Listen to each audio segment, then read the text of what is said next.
Just because you choose to stay ignorant doesn't mean that you can avoid the result. Oh, yeah.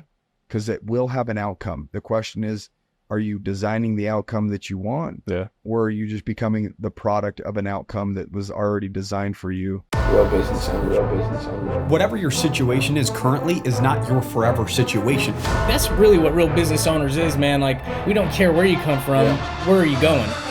Our goal and our job is to reduce the mistakes that you have to make or the money that you have to lose.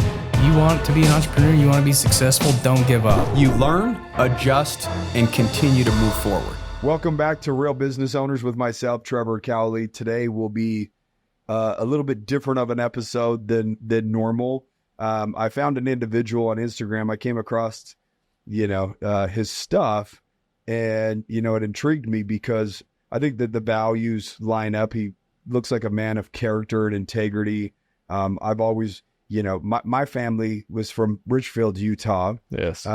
Which are, big farming industry over there. And so we've got Braden Jensen on the podcast with Lazy J Meats. And his Instagram has been blowing up a little bit more as of recent. He's doing an amazing job.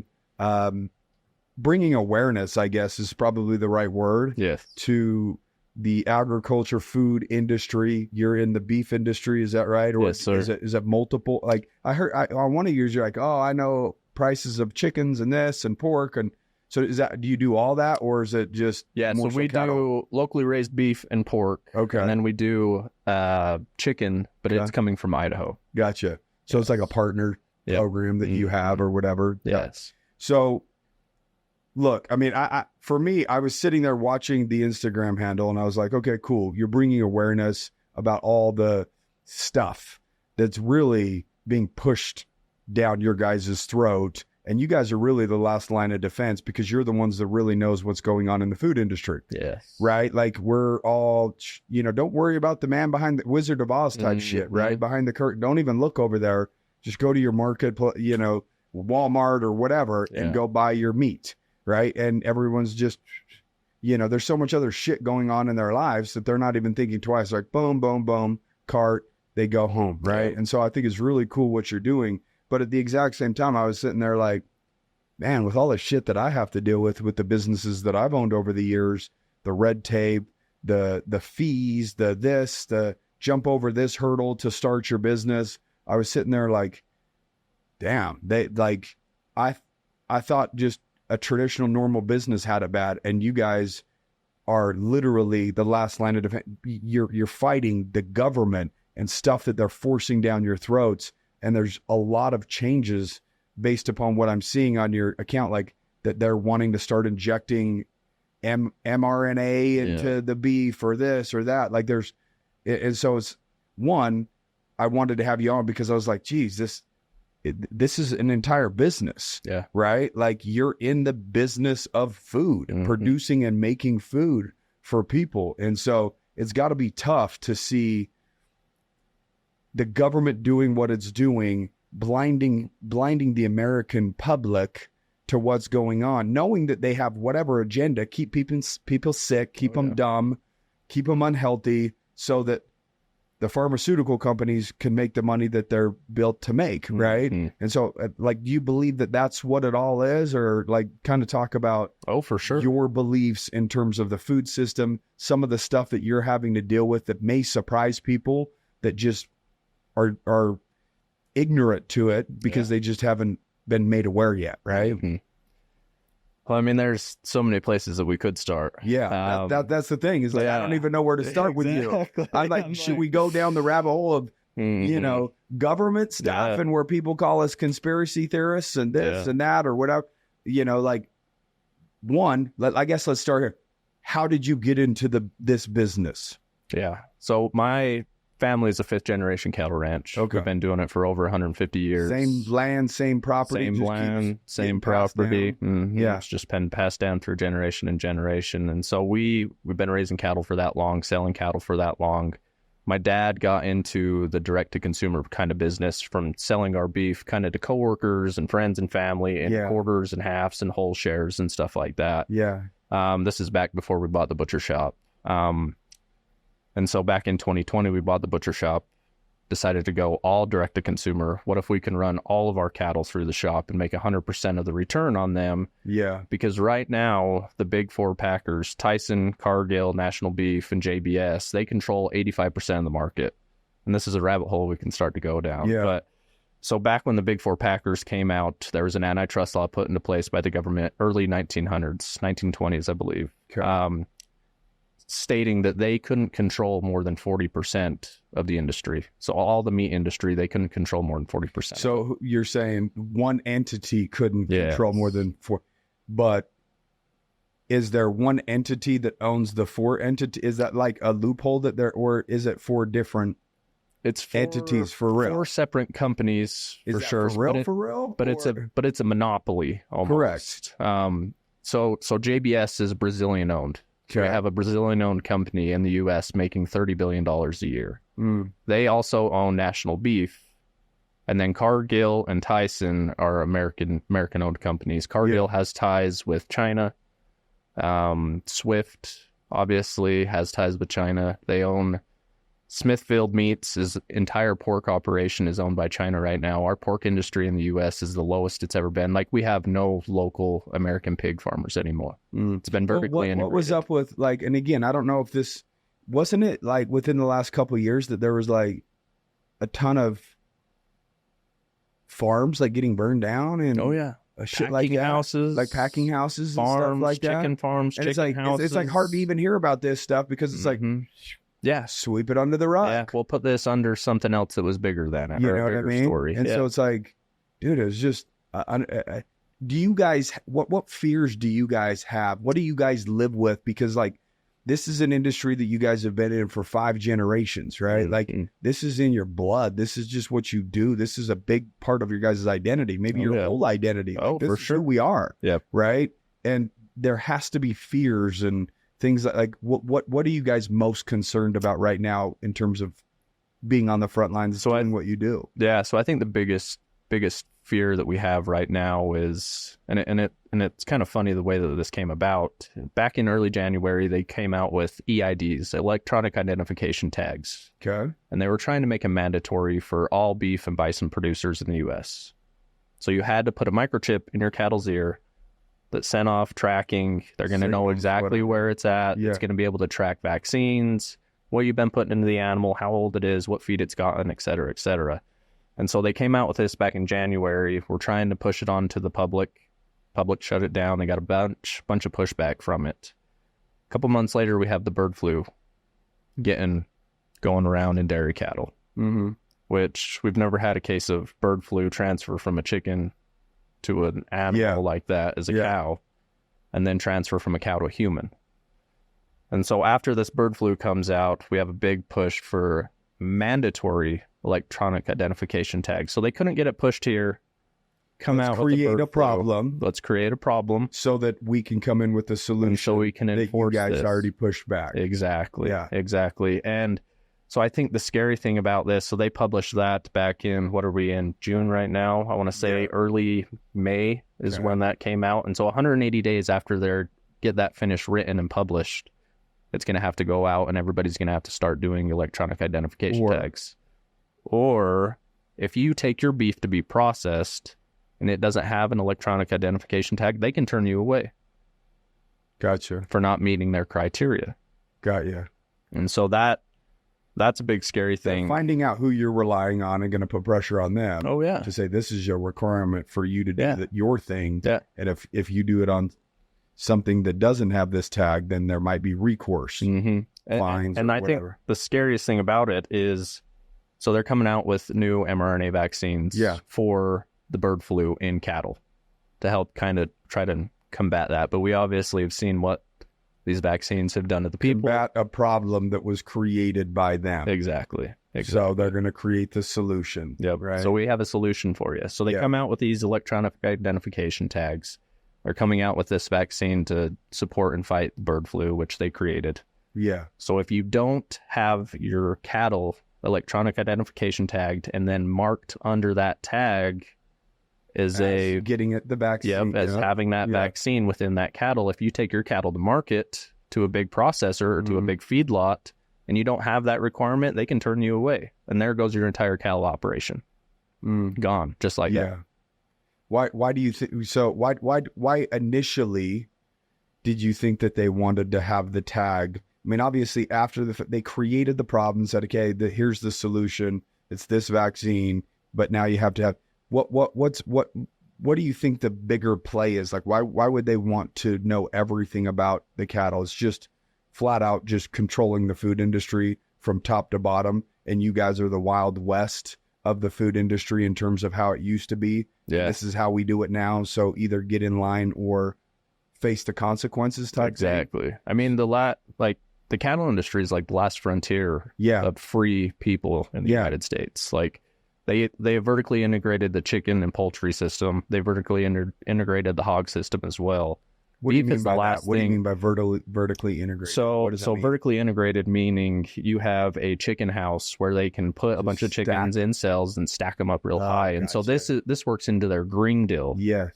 They're going to have less emissions, but they're actually putting off more emissions in a tighter space. They're not using as much land, but they're getting sick. They're going to have to vaccinate a lot more, give a lot more antibiotics, give a lot more shots, and pump them full of hormones. What's the main thing when they're standing in a pile of piss and shit all day? Is that ammonia or it produces an ammonia gas for sure. They're breathing in and that respiratory diseases, stuff like that. Yeah, and when that passes around like fire, and that's in the meat. Yeah, you know what I mean. That you're consuming, and so what do? Like you said, they're gonna more vaccines to try to combat this problem because this created this. Yeah, blah, blah, blah, and it's just all getting to the point where it looks and acts like a chicken, but it's all really fake. Yep. I was actually talking to Nick. Nick's our videographer on the way up, and I saw something from back in the day. And I don't know where I saw it, but they say chicken used to be more of a delicacy because it used to not have near the amount of meat per chicken on it. Yep. Chickens were a lot thinner, and it took a lot longer for them to get to the point to be able to produce the meat. Finish off. Yeah. To finish, you know what I mean? And so it got, I don't remember what they were comparing it to. It was like chicken used to be, it showed like an old menu, and chicken was like a high price point item. The top of the menu, now it's like the bottom price point. It's like, I can get chicken. It's cheap. Why? Because it's mass produced. Boom. Let's inject. Let's fatten them up really, really fast. They're 3 times the size of a normal. Some of them, they can't even walk on their legs because they're so heavy. Yeah, meat chickens get that way. You know, stuff like that. So it's you got chicken breasts that are like this big, dude. And really, they should be about this big. I mean, it's wild. And it all funnels back to money, control and money. Definitely. You know, and that's really what it is. And so it's like, you guys, they probably couldn't do that in your industry because of the sheer size. Yeah. And you can't that's why they can't. That's why they can't do it. Yeah. They can't vertically integrate the beef industry. Yeah. And so they want to control it as much as they can. Yeah. And I think previously, like we've heard talk, I mean, they came out with mRNA vaccines for animals back when COVID was happening. Yeah. And so I think this is a ploy to get that into place. When they started coming out with these electronic identification tags and had all that pushback, they're like, oh, we gotta figure something out for us a way that we can make this a mandatory. This is the agenda. How do we make it sure that it happens? Because this is the pushback. So we know that it's not going to be as easy as we'd like. How can we fully control this? Yeah. And the big thing about vaccines that worries us, and the big reason why we went away from vaccines, is back in 2003, 2004, they came out with a live virus vaccine for pregnant cattle. And it's supposed to help with, it's a respiratory disease that cattle get. Anyways. The calf or the mom? Both. So it was supposed to help prevent the cow and the calf from getting this respiratory disease, and from it passing from cow to calf. Okay. And so they came out with this live virus vaccine. We injected with it that year. We lost almost 20 cows. So it was in comparison to what was the normal. So was it normal to lose 2 cows, 3 cows, and then it went up to 20? It's not even normal to lose cows. Okay. Unless it's like a preemie birth where they're super premature, or like a stillborns, or so you have one coming. From the very rare case to 20. Yeah. Yeah, we had 20 cows abort. Yeah. And if you think, what's the common denominator? Yeah, each calf, I think back at the time was worth about $3,000 a pop. 20 times 3, I mean, that's $60,000. That's a lot of money for an operation. That depends on that money. You know what I mean? And so that's why we stopped using vaccines.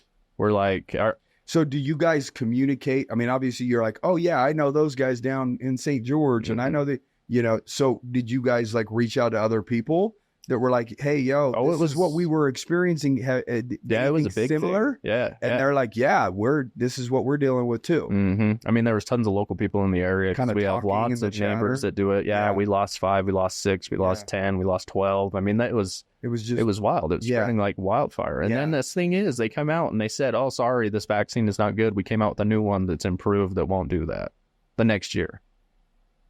Did you guys try that one the next year? No. It's always new and improved. Right? And that's the thing is like, we had a really good vet. He passed away, but Dr. Porter was his name. And he told us, just go back to good animal husbandry. Take care of your animals. Give them good feed. Nutrient-dense feed. A good place to lay.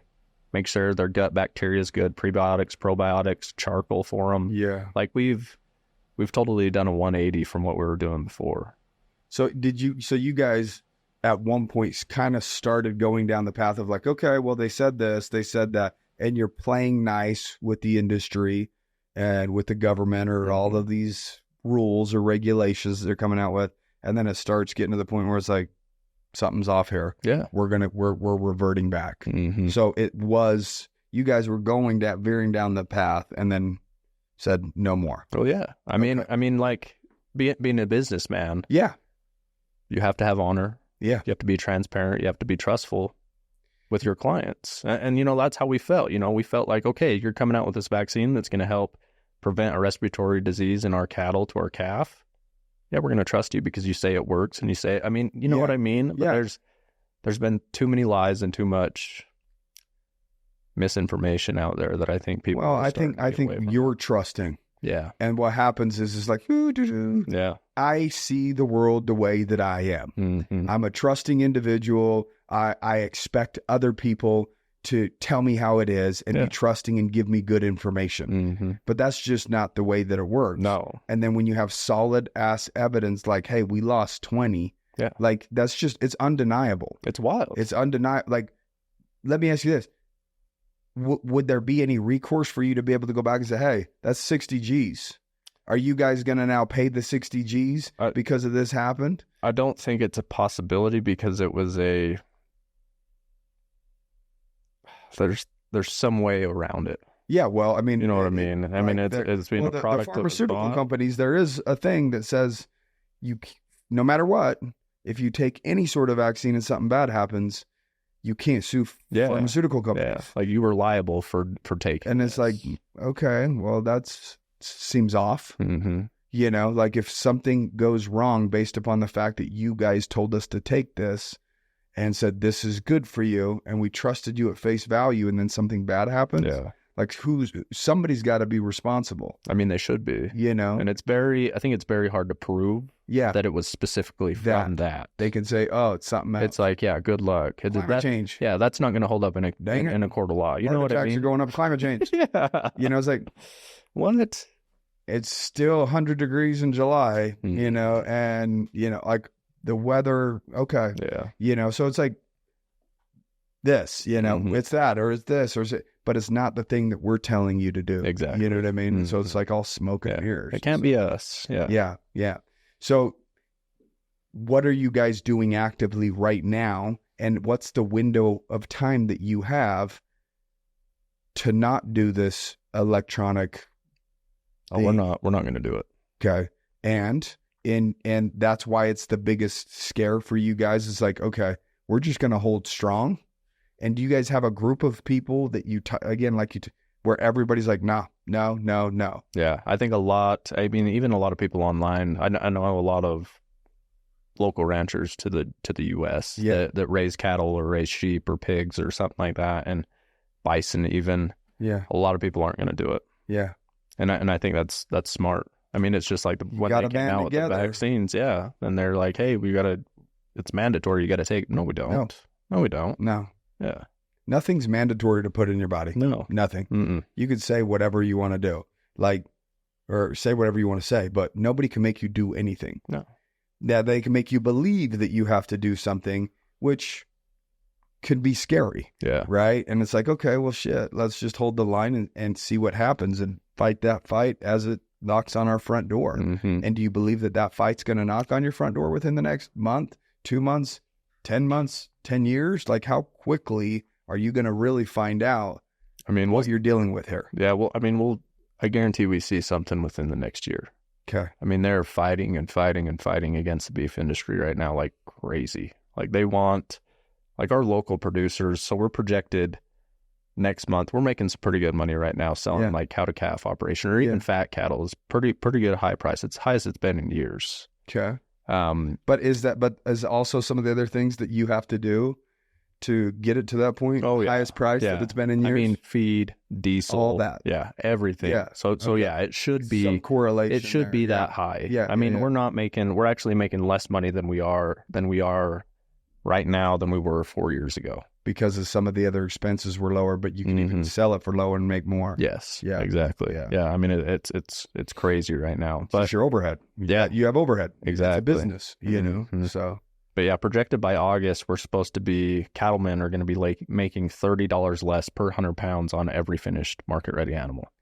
Don't you guys have the ability to control that, though? Can't you just say, hey, no, this is what it is? Oh, yeah. Are you worried about... I mean, this doesn't necessarily affect me because we're running all of our own cows through our shop, but this affects every other rancher out there. So ranchers that do what? That sell to somebody else that then takes it to market? Yes. Okay. Yep. So there's kind of two different ways people raise cattle. They raise a cow-calf operation that they'll have their cow and have their calf. And they'll raise it till it's 5, 6, 7, 8, 900 pounds, and then they'll sell it to a feeder program that in turn feeds it out, finishes it off, and then sells it to the big packers. Gotcha. And then we have other people who take their animals and they fatten them, and then they sell them directly to the big packers. Okay. And so those are the people that are going to be manipulated and played it all. This. So we do it all start to finish. Yep. So you I mean, what. So did on some of these other operations, did they take it from the 5, 6, 7, 800, give it to somebody, and then somebody else maybe injects it, this, that, the other, and then, Okay. So I know a kid who I'm not going to say his name, but he works out at a feedlot in Nebraska. Okay. And he said that they got bought out 2 years ago by a company. So they were kind of keeping up good animal husbandry. Obviously, they did vaccines and antibiotics and hormones and stuff like that. And that's what they do. That's fine. But anyways, they got bought out by this company. He said that they got within the first year they were using 10 more vaccines than they were previously with the other owners. And then he heard the talk of the mRNA vaccine. They're going to start implementing that into their feedlots and their cattle. So what does that do for humans? Well, I posted a reel. The USDA came out with a study on pigs because pigs were the first thing to be trialed with the mRNA vaccine. Yeah. They did a trial on 500 pigs, I believe is what it was. Within the first couple of weeks, they had about 100 of them die. They were pretty much starving themselves out because they had gotten so sick, diarrhea, dehydration, just it was very detrimental to their health. Yeah. And so if you take that and look at it, and they analyzed the pigs after they had died, checking them out, seeing what the cause of death was, they were still finding traces of the vaccine inside the meat. And so it's like, if you don't want to take your jab, I guess you can eat it. Yeah. Yeah. And so I think that's again, they push people, a large majority of people push back on getting the jab. I mean, let's just call it what it is. Far more probably than what they were hoping. Yes. Right? There are people that took it. Cool. If that's your thing. Hey, that's fine. Go do your thing. You know what I mean? But again, let me do my thing. Mm-hmm. That ain't my thing. Yeah. If I don't want to take it, I don't want to take it. If you like being a ballerina, that doesn't mean I want to go do ballerina shit. Exactly. You know what I mean? Let it be, and let everybody do whatever it is that they want to do, as long as they're not affecting, the next person. And that was their argument. Yeah. Well, you are killing little grandma across the street. And it's like, oh, well, okay, that's bullshit. But cool. make me the villain. Exactly. You know, and then pin people against each other, blah, blah, blah, blah, blah, whatever. So that the first campaign wasn't a high successful venture for them, right? And so it's like, okay, how do we get it in everybody? Yeah. Everybody has to eat. Everybody has to eat. And again, this is where we're conspiracy theories now, like theorists. Yeah. For the certain people. Yeah. Right? Yeah. And then there's many people that are like, oh yeah, oh yeah, oh yeah. You know, but the idea is education. Yeah. Is to educate people. You know, like the truth sometimes is not fun. No. You know what I mean? But it is what it is. And if you want the truth of what it is right now to change, you have to be aware of it. And then you have to know how you can help make what the current truth is a whole different truth. Yes. Right? What should be the truth, what originally was meant to be the way that it was. Exactly. Right? And so it's like, what does the everyday person do? I mean, like how does that? Because look, I mean, you almost feel hopeless a little bit because it's like, okay, they've done whatever they wanted to do in the food industry. Let's just say what it is. I mean, bro, it's very clear that it's an unhealthy industry as a whole. For sure. Mental health problems, you know, overall health problems. The only people that are winning based upon the food industry is the pharmaceutical industry, because I bet you if we actually looked at a chart of how many pharmaceuticals existed for the human 30 or 40 years ago versus what exists in 2024, I mean, you name it. It's like the old drug dealer opening up his, what do you need, bro? Versus the guy that just has a dime bag of weed. That's right. You know, like it's just incredible and of how much it's just been this and other countries don't do this shit. Oh no. Other countries, this shit's banned. This shit's banned. You can't do that. You can't do that. And it's like, well, we live in America. Like we're so trusting because of the red, white, and blue. Yeah. And like, unfortunately, that we're blinded by it almost, like a blinded trust. If we question it, then we're the problem. Yeah. You know what I mean? And it's just, I don't know, man. It feels somewhat hopeless because they've done what they've wanted to with the food industry thus far. And it feels like this is their last grab at it. Yeah. You know what I mean? And if it happens, then it's like, okay, well, we're just ingesting who God knows what. Yeah. You know what I mean? Like, I mean, shit, you probably know 90% of it, but maybe there's even stuff in there that they say, hey, this is in here, but let's not tell them about this is in here. Yeah. So some of these ranchers out here might be like, in good faith, this is good. There we go. Let's load them up. There was 10 ingredients 10 years ago, and now there's 16 ingredients. Yeah. What are the other 6? Yeah. You know what I mean? It's like we have no idea. Like that. Yeah. You have no idea. So like what, like, how is this not going to happen? Because that's what, first off, my concern is I want it to not happen, right? Like I want to be able to know that when you're eating meat, one of the most healthiest things, I mean, that exists on planet Earth. Yeah. I mean, vegans that are listening, you know, you can hate us too. That's cool. But what do we do? Just leave it up to you guys? You know, say, hey, go fight the fight. Good luck. I mean, that's the thing is like consumers and producers need to be working together. Yeah. I totally get that some operations cannot do a direct to consumer service. Yeah. Some people have thousands and thousands of cattle, and I get it.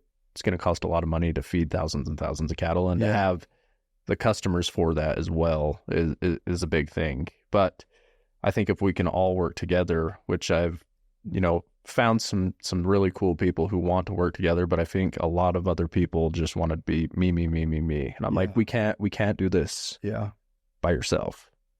You don't have enough beef or enough meat to sell to the entire country. Yeah. And that's the thing. If we don't work together, it's going to fail. Yeah. We have enough amazing local producers in this country, whether it's chicken, pork, beef, dairy, cheese, eggs, even all of our produce that we grow here. Like we could be a self-sustaining country if we started working together and got rid of the monopolies and started going to a direct-to-consumer route. Letting your money vote. Yeah. Speak. Vote with your dollars. Right. Because if it goes into the right hands, then those hands have a little bit more power. Yeah. And if it goes into the right hands that are making the right decisions that have your best interest at heart, something good might come from it. That's exactly right. Yeah. But the main concern is just the laziness of the human being in the current state of the world right now, right? Like, does it take a little bit more effort to source locally, right? Like, I got to drive, instead of going, now I got to go to the store to get my, orange juice and my this and ice cream and Doritos, and then I got to go over here for my steak. I got to go to the butcher shop, another 10 miles away. Yeah. So, I mean, there is a little bit of but there's always a give and take. If you want better, you've got to actually, there's, you know what I mean? You can't. And I think that's the thing is like when our health is involved. Yeah. Why not? Why are we not putting that at the top of our priority list? Why not go out of your way just a little bit to make sure that you, the number one entity in your life, is good? Yeah. And so like you're saying that you guys, you're like, hey, I mean, locally we sell out.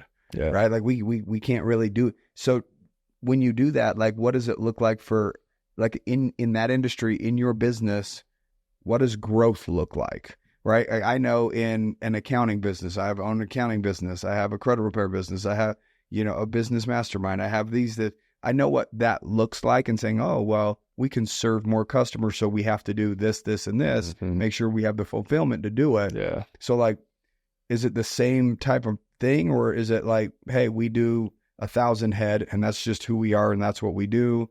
Or is there always like, throwing money back into the business just like any other business? Yeah. Like, I mean, like last year we brought in 24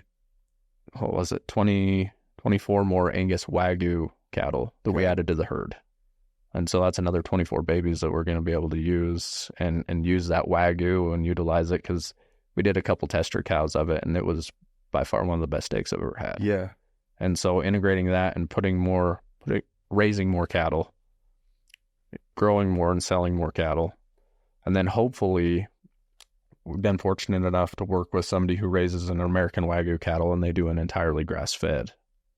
And so we're able to pull from his farm and help him out locally now. And then there's some other local farmers that we grew up with and, have known for years, did stock shows with them, been neighbors with them, that use the same program as us, same integrity, same animal husbandry, that we're able to help them out now.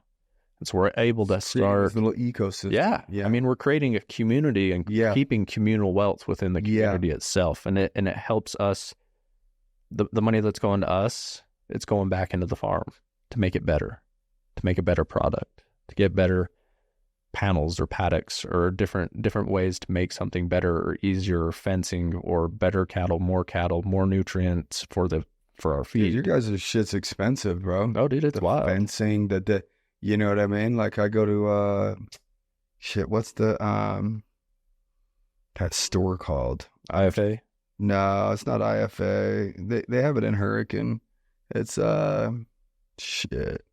whatever. But I go over there and I look at just like one panel of I'm like, oh yeah, dude. By the time you add that, like boom, boom, boom, boom, it's like everything in there is just bananas. I got like 40 something chickens, and I'm like, even the chicken feed, when you got 40 something chickens, starts getting expensive, and I only have 3.2 acres, and I'm just like, okay, I got this little, part of it's the orchard and then the horse pasture, and I'm like, okay, we need fencing for that, and it's just like, damn, you guys are over here dealing with just probably the most expensive of all, like the equipment that you guys need, the materials that you guys need, like all of that. I mean, it's like, I don't even understand. Like, there's got to be just millions of dollars just kind of going in and out in exchange in that industry, right? I mean, tractors are millions of dollars. Yeah. Like, I have a little Kubota, dude. Yeah, dude. So I just put it on there, my property, so it feels like I'm a man. They're fun, dude. Yeah. They're sick. Yeah. And those Kubotas, they're nice. Pictures of that and posted them on Instagram stories, then I have like my property. Dude, they're fun, dude. They're super cool. Feels cool.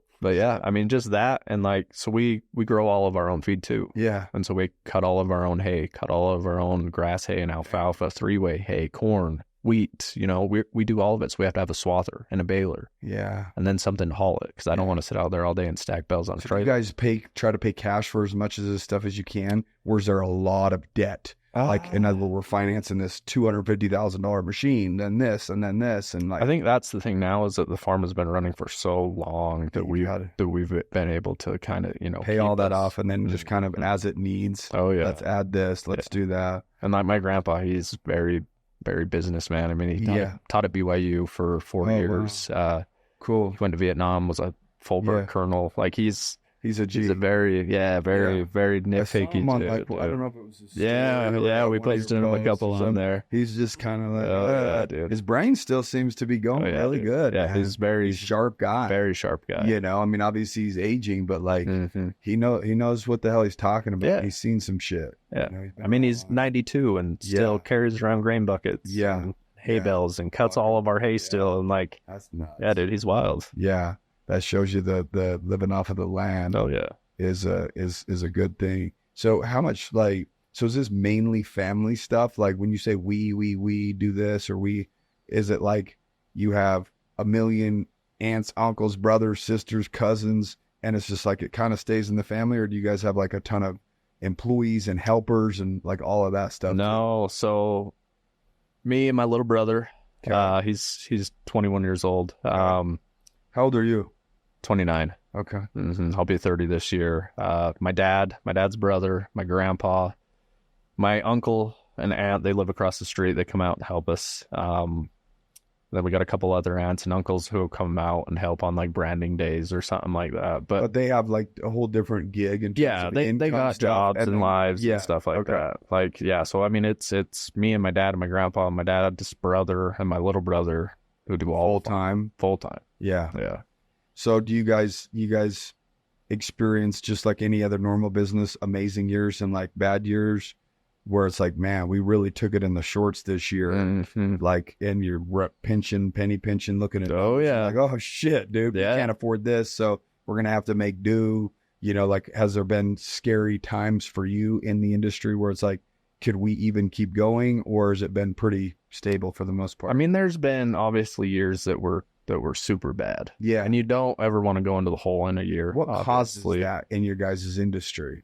Is it the food prices? Is it like right? It's a little bit of mix of everything, really. I mean, obviously how the economy is doing, inflation. Yeah.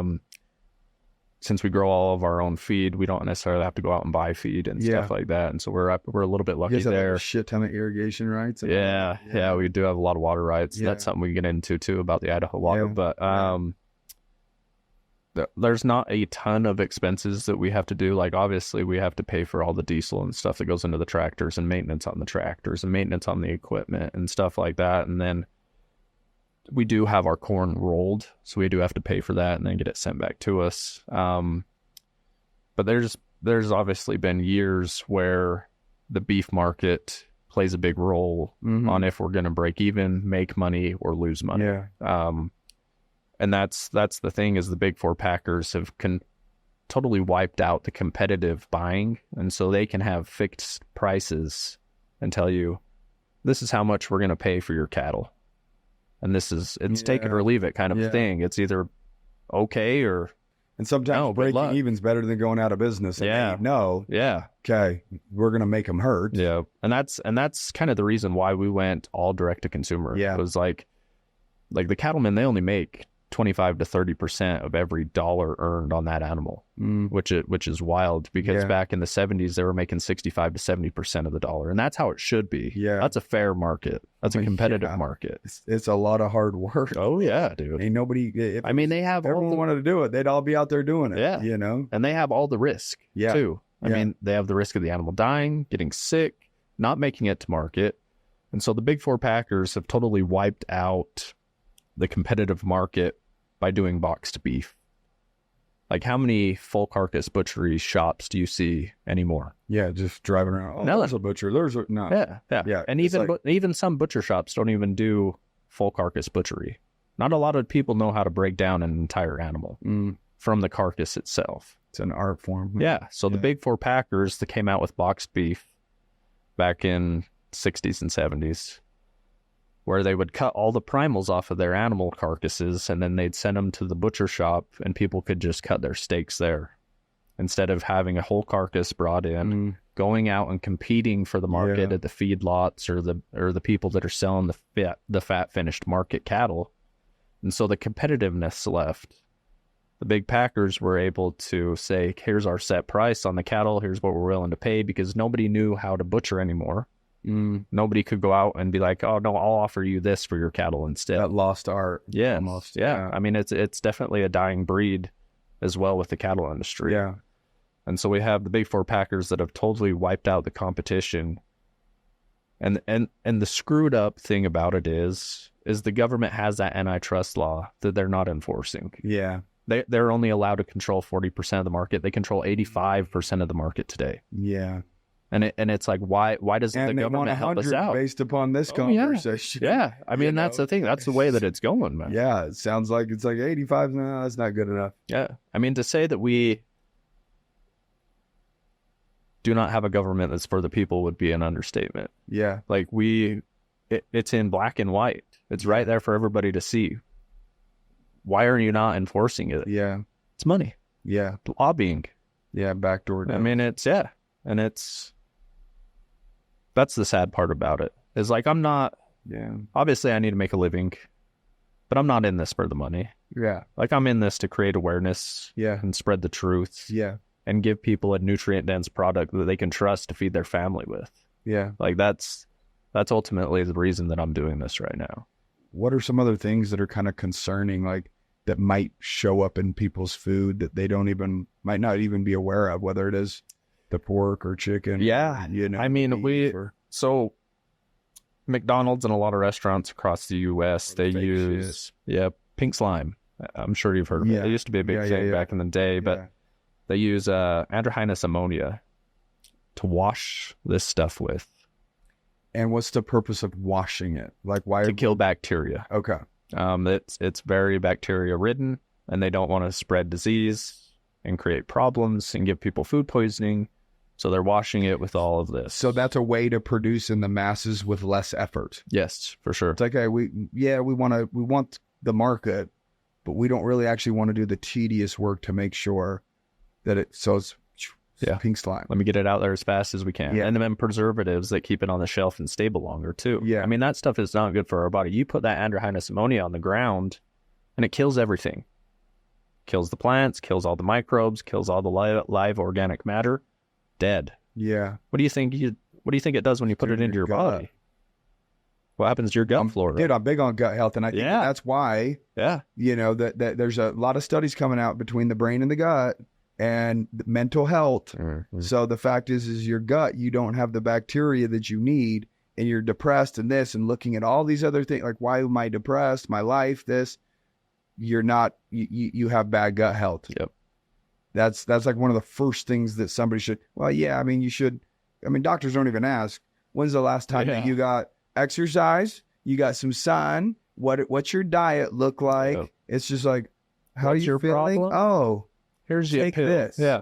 And it's like, shit, all that changed real quick in the last couple decades. It's like they're not even asking you what your lifestyle is like. They're just saying, okay, take this and see if we can curb it. Yeah. We'll see you in 6 months. It's like for your next one. If you get a headache every day, you could pop an ibuprofen or an Advil or whatever it is. But what the hell is causing the headache? Yeah. Why don't you ask that question instead of popping the pill? Are you dehydrated? Are you not getting enough sleep? Are you kinking your damn neck while you're there's a reason that you're experiencing the problem that you're experiencing, and it's not because you didn't have that pharmaceutical pill. Yes. Right? Exactly. Like, you're not designed to feel the way that you're currently feeling. Yeah. That's not God's design. No. Right? You're obviously not honoring the body in the way that it was designed. Exactly. So therefore it's not operating in the way that it was designed to operate, and you're having a malfunction of your brain or your body or whatever it is. Right? And so it's like, oh, again, the human individual of 2024, what's the easiest way that I can just do this without actually exerting effort or energy and caring? Yeah. Right? Like, let's just get it over with. Yeah. What can I do, Doc? and that industry, obviously it's money, and, and sure, there's the good ones out there too. Oh, yeah. Like, hey, there's organic ways to, like, I believe in the body correcting itself as long as you do this or do that or whatever, right? So there's always good ones, but the problem is it seems like that's a dwindling. It's harder and harder to find. It is, right? It is. And that's sad. It is sad, and even to the fruits and the vegetables and in that side of the food industry and that business, it's like you can't. These big corporations can't afford to pay thousands of people to go down these fields and pluck every single weed by hand, one by one. But you could sure, fly over with Roundup and blast the shit out of those fruits and veggies. And where the hell do you think all of that shit's going? It's going inside of the fruits and veggies, right? Yeah, it's killing the weeds so that they don't have to hire people to pull the weeds, but it's also going in your body. And it's just like, somebody said something once, it's like, even that section that you were at once told was healthy is actually has even more toxins now. Yeah. Because of the weed be gone shit and the stuff that they're spraying and the injectables and this, and it's like, it's just I can't remember safe anymore, man. Feed that I seen it on. It might have been something that you reposted or so, but they were showing organic versus the non-organic, and like they had a spread system of 4 or 5 different boxes, and it was like sprayed with this, sprayed with that, something this, organic, and like obviously the other one, the one that was sprayed with everything, checked like 3 or 4 of the boxes, and then the organic one checked all the boxes. Yeah, and it's like, how is this still organic then? Yeah, it's not. It's not.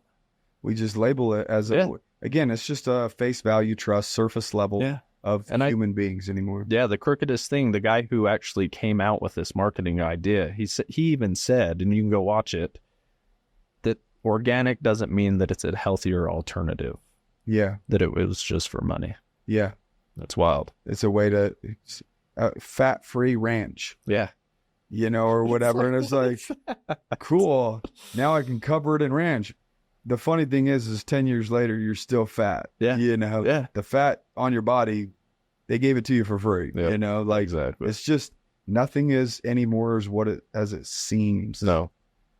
And if you're not diligent, whether you're in anything that you're putting in your body, you're going to have to face the consequence. Just because you choose to stay ignorant doesn't mean that you can avoid the result. Oh, yeah. Because it will have an outcome. The question is, are you designing the outcome that you want? Yeah. Or are you just becoming the product of an outcome that was already designed for you in some fucking political office? Exactly. Grease. That pocket's got grease. Like, sure, pass that through. Yeah. I don't really care. I got my money. Boom, boom, boom, boom. And then you're just a ticking time bomb. Yeah. I mean, it's like, okay, when are you going to die? Yeah. And you could look healthy. You could be skinny. Yeah. But how's your heart? Yeah. How's your arteries? Yeah. How's your organs? Like, I've seen some of the healthiest people die from heart attacks or liver failure or kidney failure. And it's like, dude, you look like the healthiest person in the world. Well, the youngsters falling over on the football field. Yeah. In the last few years. Yeah. Weird. Like, it's something going on, man. Yeah. It's the environment, dude. Yeah. You know what I mean? Like, it has to be. Has to change. We got to stop driving around, I guess. Like the politicians will still fly around in their jets. Oh yeah, and they're blaming cows for greenhouse climate. Gases. Yeah, it's like climate control. That's why the heart attacks are happening, or this. Like, and I think that's one of the most wild things about like regenerative farming, that it's actually a carbon negative. If you're able to. So yeah, what's your rebuttal with that? So when they say, oh, your cattle, you're this, you're that. It's putting out X amount of gases. So what's the truth behind that? Because again, if you don't know and somebody says that this is the truth, that is supposed to be a trusting source, and they still trust the source, and now you're the bad guy. Yeah, exactly. Yeah. And that's the thing, is they're using this in big ag.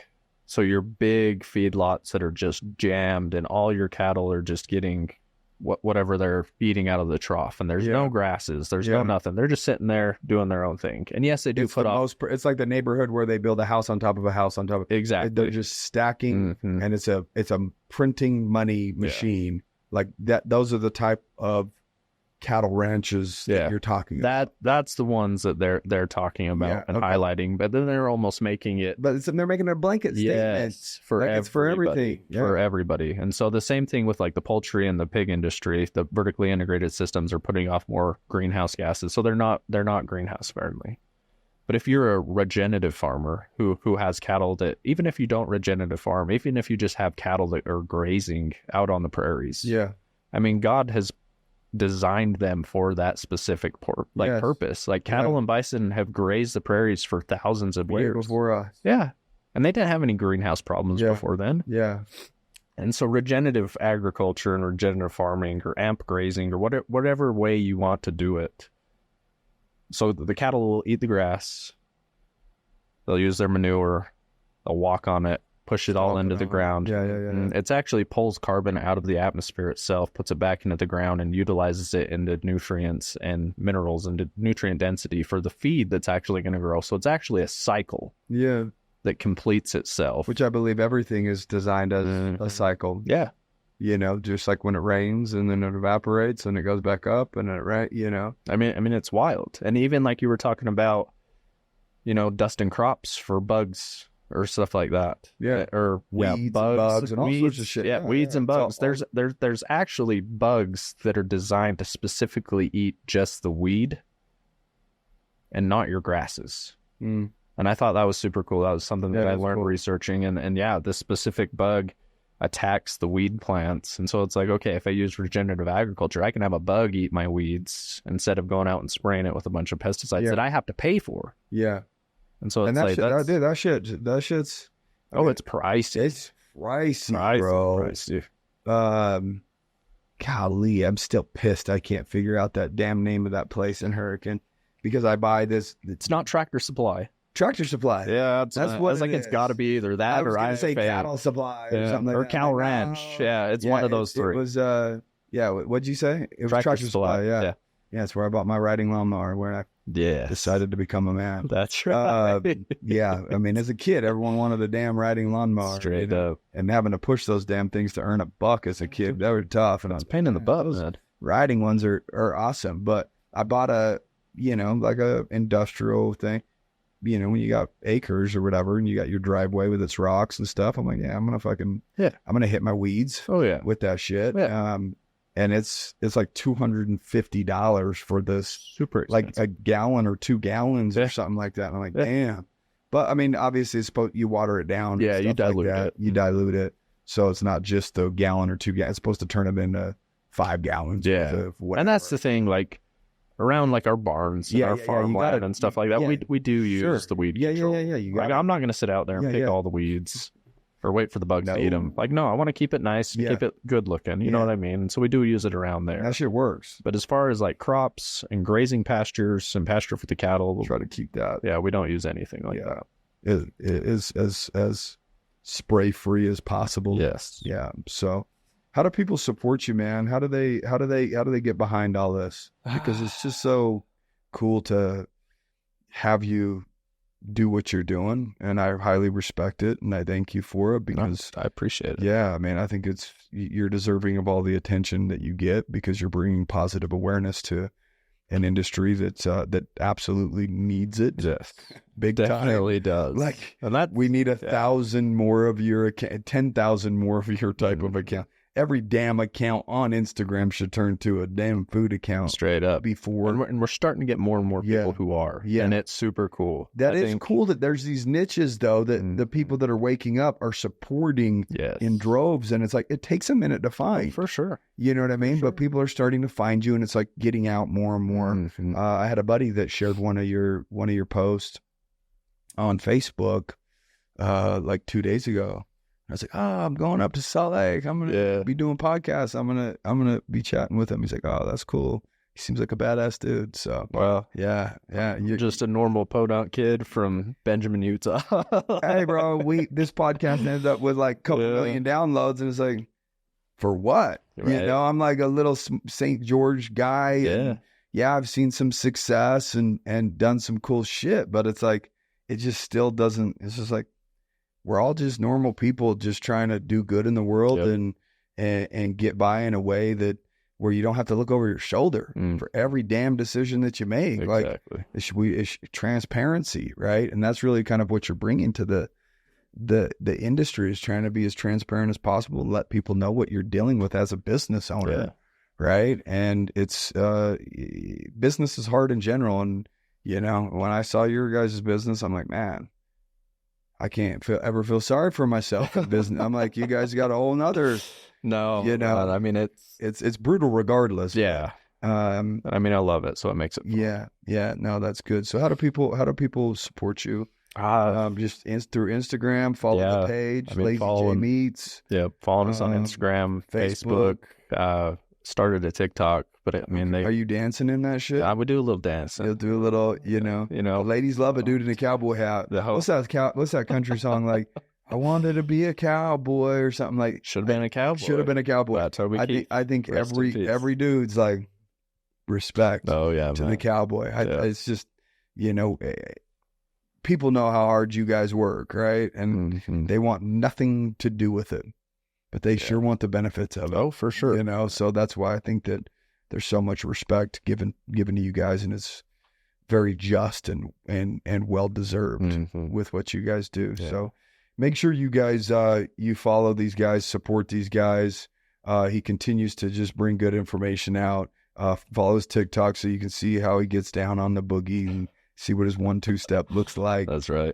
Lazy J Meats on Facebook and on Instagram. Again, dude, thank you. Anytime, brother. For cruising by. Anytime. You know? I was like, hey, dude, let's get down on this podcast. He's like, yeah, I'm in, but not till after 5. I mean, I got shit to do. He's like, I'm busy for like 9-10 hours every single day doing my thing. Is that what normal day is, like 10 hours, 9 hours? Yeah, I mean, we get up, go check the cows, feed the cows, go to the shop, process all day, go back to the cows. Yeah. Go home about 7 days a week, or is there Sunday? Every day. Every day. I mean, we don't work at the shop on Sundays. Yeah. We do a half day Saturday, shut it down, gives us a little bit of break there. But Sunday's nothing. Yeah. Just mainly taking care of the cattle. Cool. Thank you for cruising through. I hope you guys enjoyed the episode. It's definitely a little bit different. You guys, you know, got to see how I feel about certain things as well. I hear about it. And so I think it's awesome. So guys, keep kicking ass. Share the show with somebody that you love and care about, because I think this is a topic that needs as much of awareness as we can all possibly put on it. So shine the light on the topic, share the show with somebody. Other than that, keep kicking ass, and we'll see you next week.